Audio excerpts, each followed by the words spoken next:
I'm joined here today by the one, the only Fabio Cherant, coming off the victory at CES 61, unanimous decision against UG. Thanks so much for joining me, man. How are you? I'm good. I'm good. How about yourself? I'm doing well, man. Thanks for asking. Listen, this victory, I believe that's the furthest a fight has ever gone in your career, right? First time seeing the third round, first time going to the judges. How was the experience for you?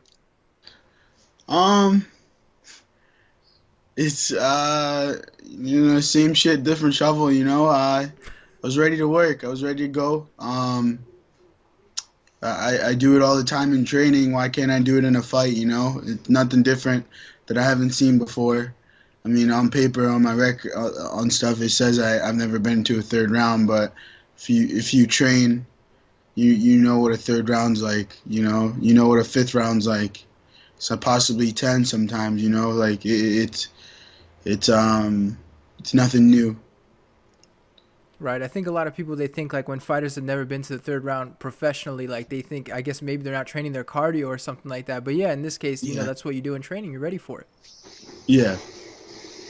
So how was the overall experience for you? I mean, was it what you expected? Was it just like in training? Was it a little bit different? I mean, obviously with no crowd, it's got to feel a little bit different. It's my second time. It's my second time doing it this year. So it's like I said, same shit, different shovel. It's like a sparring session to me. It was fun. I had fun. It was it was a crazy night. It was crazy fighting. It was weird fighting on a Wednesday. Yeah. That's for sure. But um, I think that's the only thing that was like weird about the whole thing. Not the crowd, not the fight. It was just fighting on a Wednesday. Like it's such a weird day to have a fight. And so how did that affect your weight cut? Because we know most guys, right, they're doing the bulk of the cutting like Thursday, Friday, stuff like that. But in your case, it had to be, I guess, Tuesday, maybe a little bit Monday. How'd the weight cut go for Yeah. you? The weight cut was really going great. A lot of people think that like because I missed weight is like it was like I was having issues or something. I wasn't having issues at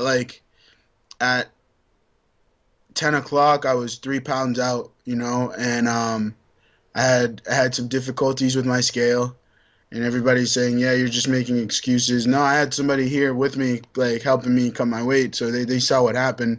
I had some difficulties with the scale. I stepped on three different scales, just telling me I was a lot heavier than I actually was. I freaked out. I drove to a gym, stepped on their scale, and that scale was messed up. So then I made a rookie decision, and I drove all the way to Rhode Island, which is almost an hour away from me, instead of like just going and cutting the weight anyways. I drove an hour out of the way when I'm already coming close to weigh-in time. I stepped on their scale. It said I was 3 pounds away. So from there, I tried finding a gym to cut the rest of my weight. I just didn't make enough time. By the time actually found a gym, I had 15 minutes to cut what I could cut, and then the promoters were messaging me to come back. I got back to the thing. I weighed in. I told the promoter, "Look, you can tell it, and my opponent as well. Like, I have no problem cutting the rest of the weight. I'll go cut it right now, just so you know that I'm not fucking around. Like, I made a rookie decision, which bit me in the ass with time, and that's all that it was. I, you live and learn, live and learn. That's what I chalk it up to. And so how difficult is that for you mentally? Because you know that you have a fight coming up, you have a weight cut to worry about, and you're trying to find a good scale. I mean, I'm sure it's got to be Yeah. very difficult mentally for you. I mean, it's usually the same scale I use, but for some reason, I don't know what the frick it was, man. Like, it literally, so I stepped on it. I have a portable sauna that I'm using, and I stepped, which kind of sucks too. Portable saunas, they suck. Yeah. They work, they don't at the same time. But I stepped on this thing right after I got out. It said I was 208. I stepped off, and the person that was helping me cut weight was like, "Dude, you're probably close to weight or like on weight now. Like you've been doing this for a while." And I was like, there's a scale in my gym because I live right in front of my strength and conditioning gym. Run in there, grab that one. She grabbed it. I stepped on it, and it said I was 214, and that's when I started to freak out. And then I stepped on the other scale that I was stepping on, and that said I gained 2 pounds. Yeah. So I'm like sitting here, I'm like, what the fuck is going on, man? you know. And then from there, it's like shit hit the fan for me, you know. I'm like, I don't know how much I weigh. I don't know what's going on. So I drove to another gym, tried to step on that scale, and that scale was messed up. So from there, I was like, okay, I'm gonna drive all the way to Rhode Island and step on that scale, and then go from there. But I should have just said fuck it, continued to cut, and then go from there. I was 3 pounds out. I'm not just gonna give up on that on a weight cut like that. That was going great. I wasn't hurting. I was in a good mental spot. I was feeling great. It's just like I said, I made a dumb decision to which led me short with time. Left me And short with time. and so I want to talk about your hairstyles a little bit because we see you with something slightly different than usual. We've seen you, right? You had the dreads on top of your head and everything. Now you've gone blonde. What's the thinking behind this hairstyle? I, I don't know if I've ever said this to you, but I'm a weird individual. I do weird shit. Whatever piques my interest, I'll do it. I'm not scared to step outside of the box. I'm trying to do whatever I have to do to set myself apart from other people in the MMA community, especially in my community. Um, I love the community that I'm in right now, especially in New England. But I'm here to be different. I'm here to set myself aside from all of them, so nobody tries to put me in the box with them. Say, oh, like he's like just like this guy or the next guy or whatever it is. Nah, I'm me. I'm Fabio Cherant, the water buffalo. And so, speaking of the water buffalo, what's the story behind the nickname, the water buffalo? It's a unique one. We've had like a million different pit bulls and stuff, but I don't know that we've had another water buffalo. It's my coach, man. You'd have to ask him. He's the one that called me that. It just stuck. At first, I hated it, and then, it stuck with me as an amateur. So I just kind of just ran with it, and now, 4 years later, almost five, it's still here, and it's working. A lot of people say, "Oh man, it's kind of a bad nickname," but hey, it's different. It's not freaking the destroyer or Right. or the beast, the gorilla, this or that. And it's different. It's me. I love it. I mean, yeah, and if you think about it, right, with people like the gorilla and stuff, the water buffalo, that's a really dangerous animal. I mean, not turn this into an Animal Planet program, but Yeah. that is a really dangerous animal. The weirdest thing though is that I didn't know is that a water buffalo is vegetarian. So like Yeah, huh, people are like, "Why are you calling yourself a water buffalo? You're not even a veg or vegan or vegetarian, yeah. whatever it is." And I was like, "Damn, they really are." I'm like, "Christ!" I'm like, I can't be no vegan." But yeah, I like the nickname. I feel like people are thinking about it too much if they're talking about vegan. Because, like, people that call themselves the gorillas, nobody would be like, oh, you're a vegan because you're a gorilla, right? Because they eat grass and fruit and stuff. So, like, I feel like they're doing too much if they're asking you if you're vegan. Oh my God, yeah, for sure. Listen, when we talked over a year ago, you were telling me you had this Golden State hat, not because you were an NBA fan, just it brought you good luck and stuff like that. But you were saying at the time it was very smelly and it wasn't in great shape. What's the status of the Golden State hat currently?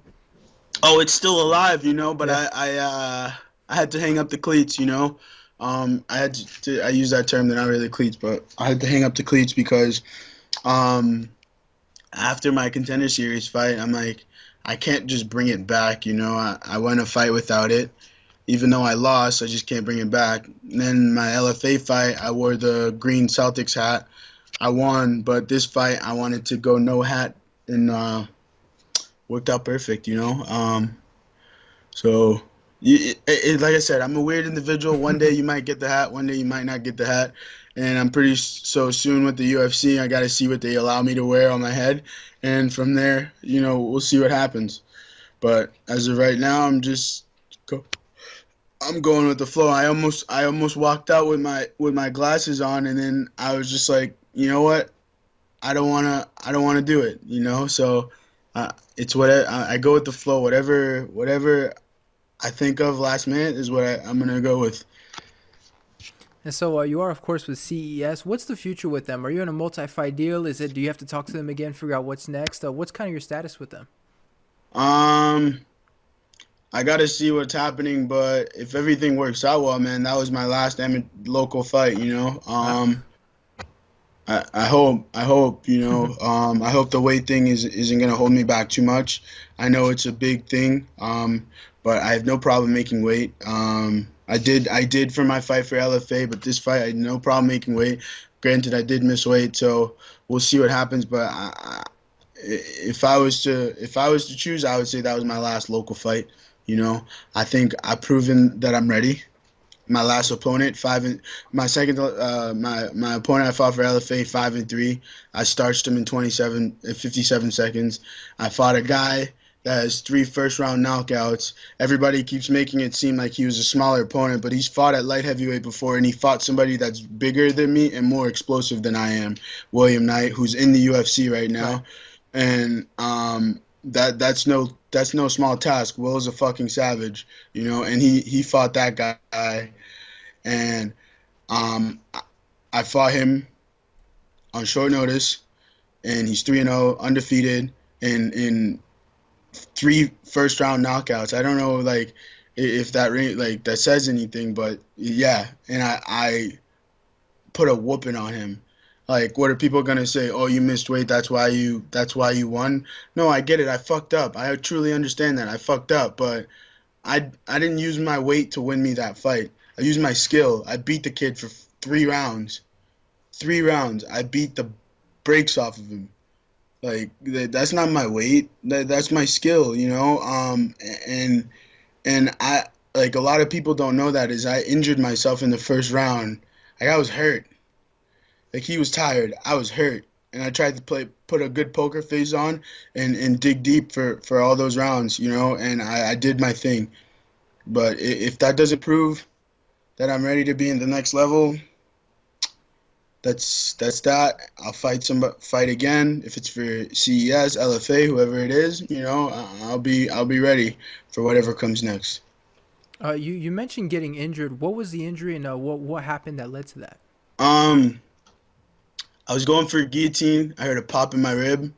Um, and from there, it was just really tough for me to breathe and throw my jab. Um, I went and got it checked after the fight, and they said it could be a bruise, it could be a fracture. They're not sure. So Monday, I have to go back for another X-ray to see if anything has changed.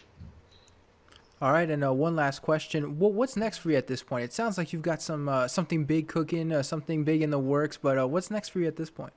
Um, work on getting better, and until uh, something comes up. It's COVID, and things are crazy. You just got to be ready for the opportunity when it comes, and that's what I'm going to try to do is just be ready because you never know when the call's going to come, and like I said, I think I'm in a good spot right now. I just need to focus on the mistakes that I've been making and fix those, and then sit back and wait. All right, well there we go. Thanks so much for the time, Fabio. I really appreciate it. Congratulations on the victory, and hopefully we'll see something big for you soon. Thank you very much.